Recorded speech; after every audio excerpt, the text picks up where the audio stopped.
마태복음 9장 14절에서 26절까지 말씀 한 절씩 교독합니다. 그때 요한의 제자들이 예수께 나와 이르되 우리와 바리새인들은 금식하는데 어찌하여 당신의 제자들은 금식하지 아니하시나이까?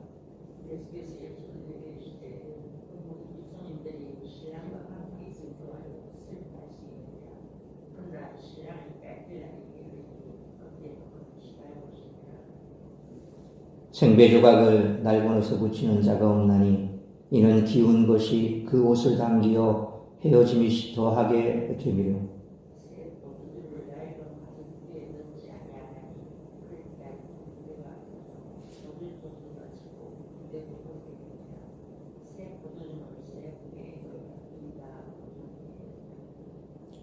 예수께서 이 말씀을 하실 때에 한 관리가 와서 절하며 이르되 내 딸이 방금 죽었사오나 오셔서 그 몸에 손을 얹어 주소서. 그러면 살아나겠나이다 하니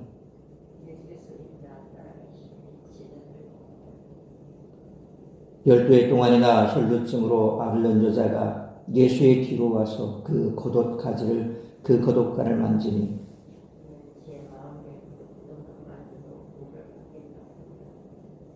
예수께서 돌이켜 그를 보시며 이르시되 딸아 안심하라 내 믿음이 너를 구원하였다 하시니 여자가 그 즉시 구원을 받으니라.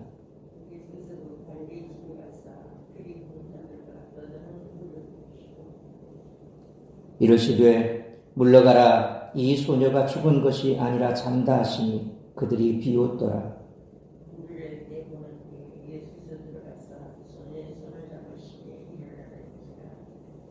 26절 같이 읽습니다. 그 소문이 그 온 땅에 퍼지더라. 아멘.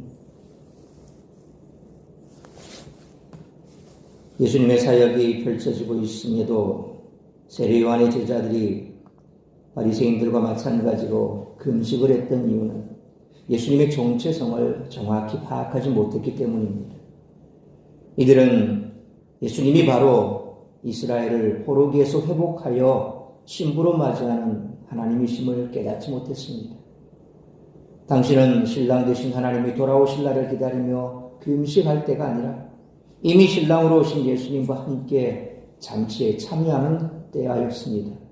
예수님과 함께 식사교제를 하는 자들이 포로기에 돌아와 신부로 회복된 새 언약 이스라엘 백성이라는 것입니다. 예수님은 이스라엘을 단지 율법의 틀 안으로 되돌려 놓으시는 분이 아닙니다. 이스라엘을 새 출애굽시켜 새 언약을 맺으시고 새 시대를 여시는 분이십니다. 따라서 율법과 유대 전통을 기준 삼아 예수님을 평가하는 것이 아니라 예수님이 율법을 성취하신 분임을 깨달아 예수님의 말씀과 사역을 새로운 기준으로 받아들여야 합니다. 그렇게 해야만 예수님의 가르침과 사역을 하나님의 성취로 된 뜻으로 받아들이고 율법 역시 하나님의 뜻으로서 성취될 필요가 있는 대상으로 존중할 수 있다는 것입니다. 예수님은 하나님의 백성이 될 자격이 없는 자들을 믿음을 통해 하나님 백성으로 회복시키십니다. 레위기 제사법의 기준으로 볼 때 죽은 사람과 혈루증 걸린 사람은 불결한 상태이므로 접촉을 피해야 합니다. 죽은 사람은 살아나고 혈루증 걸린 사람은 병이 나아야 비로소 이스라엘 백성 공동체 안으로 회복될 수 있습니다. 예수님은 회당장의 믿음을 보고 그의 딸을 살리셨습니다. 또 혈루증 걸린 여인은 믿음으로 인해 병이 나았습니다. 하나님의 백성이 될 자격이 없는 불결한 자들도 예수님의 능력과 긍휼에 의지하면 그분께 불결함을 고침받아 자격 없음을 극복할 수 있다는 것입니다. 마태는 9절로 13절에서 세리와 죄인들과 함께 식사하는 예수님을 묘사한 후 금식 논쟁에 대해 기록했습니다. 예수님과 함께 있는 자들은 금식할 필요가 없습니다. 혼인잔치가 시작되었기 때문입니다. 따라서 오늘 본문의 말씀을 통해 우리들이 깨달아야 할 것은 첫째로 14절로 17절 말씀처럼 예수님과의 참된 기쁨의 교제가 있는 그런 삶을 살아야 한다는 것입니다. 14절 말씀처럼 요한의 제자들이 와서 우리와 바리새인들은 금식하는데 당신의 제자들은 왜 금식하지 않습니까? 라고 질문합니다. 당시 유대인들은 금식하는 것을 당연시했습니다. 율법에는 대속죄일에 금식할 것을 명하는데 유대인들은 일주일에 이틀을 금식하는 날로 정했습니다. 모세가 시내산을 올라간 날과 내려온 날을 기념하여 월요일과 목요일에 금식했습니다. 금식하는 날에는 물도 먹지 않았습니다. 우기가 아닌 건기에는 더 철저했습니다. 그런데 예수님과 그 제자들은 금식하지 않았습니다. 그래서 요한의 제자들이 왜 금식하지 않느냐 핀잔했습니다. 이에 예수님은 15절 말씀처럼 혼인집 비유를 드십니다. 혼인집의 손님들은 신랑과 함께하는 동안 슬퍼하지 않습니다. 신랑이 옆에 있기에 기뻐하고 즐거워합니다. 또 예수님은 16절로 17절 말씀처럼 두 가지 비유를 들어 설명하십니다. 생배 조각에 낡은 옷을 붙이는 자는 없습니다.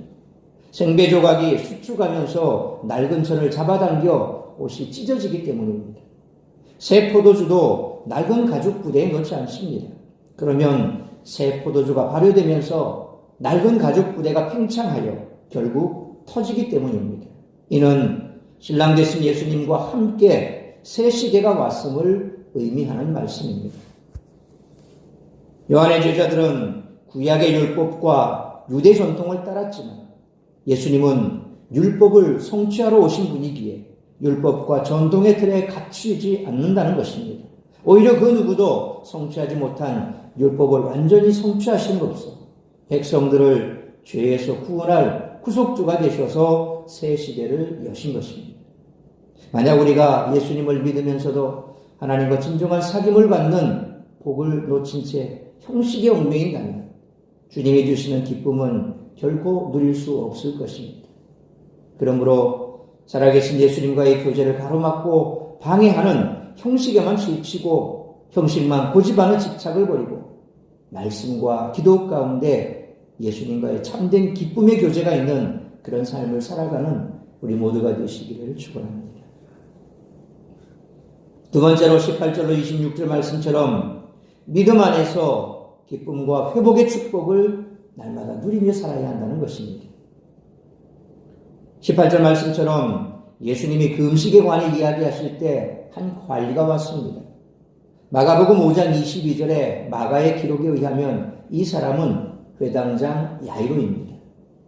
그는 예수님께 자기 딸이 죽었으니 오셔서 딸의 몸에 손을 얹어주시면 살아날 것이라고 말합니다.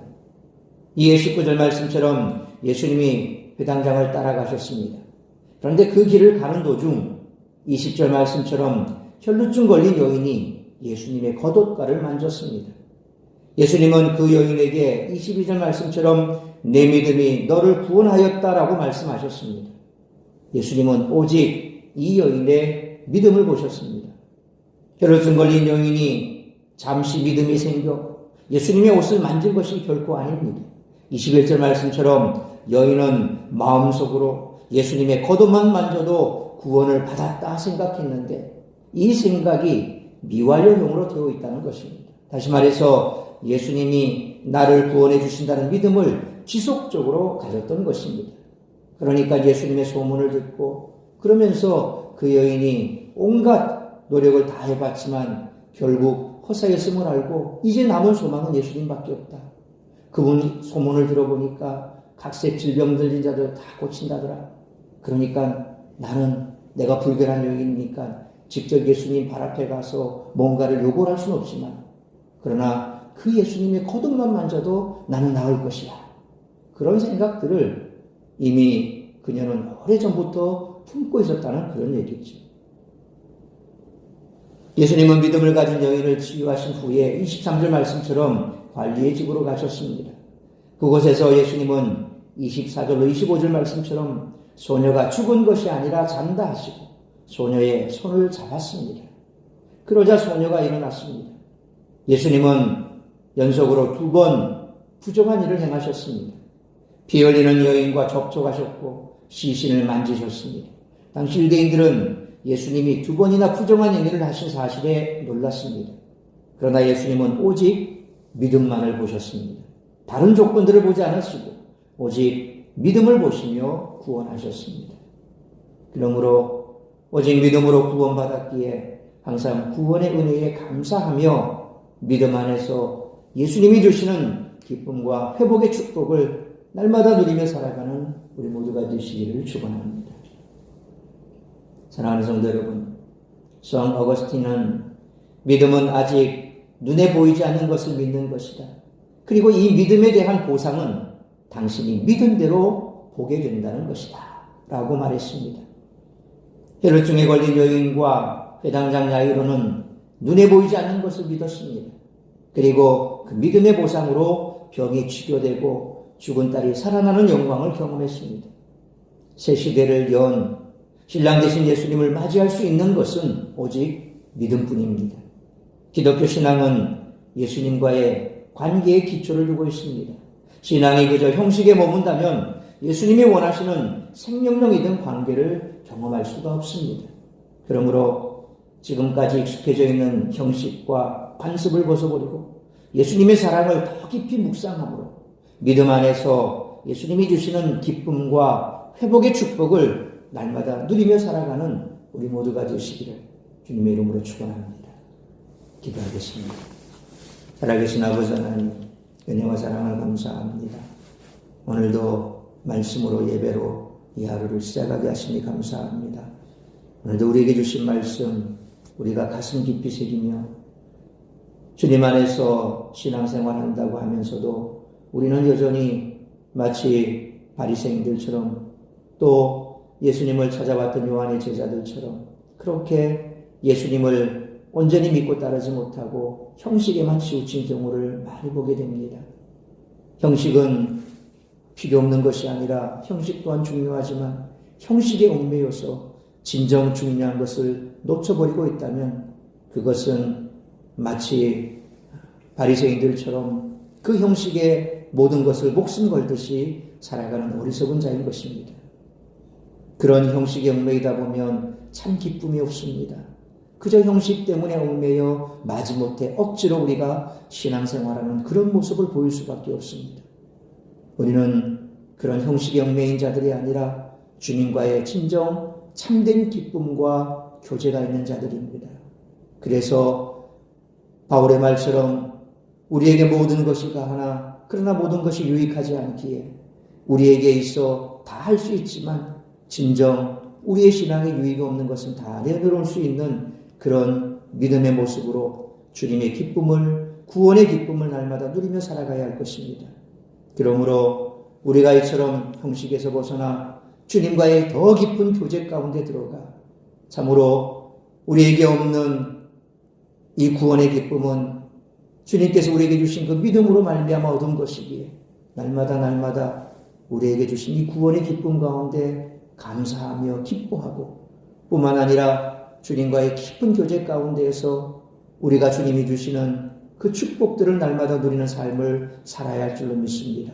살아있는 믿음 또한 생명력 있는 믿음은 주님과의 이와 같은 관계 속에서 우리가 주님과 함께 교제하는 그런 삶 속에서 나타나게 될 줄 믿습니다.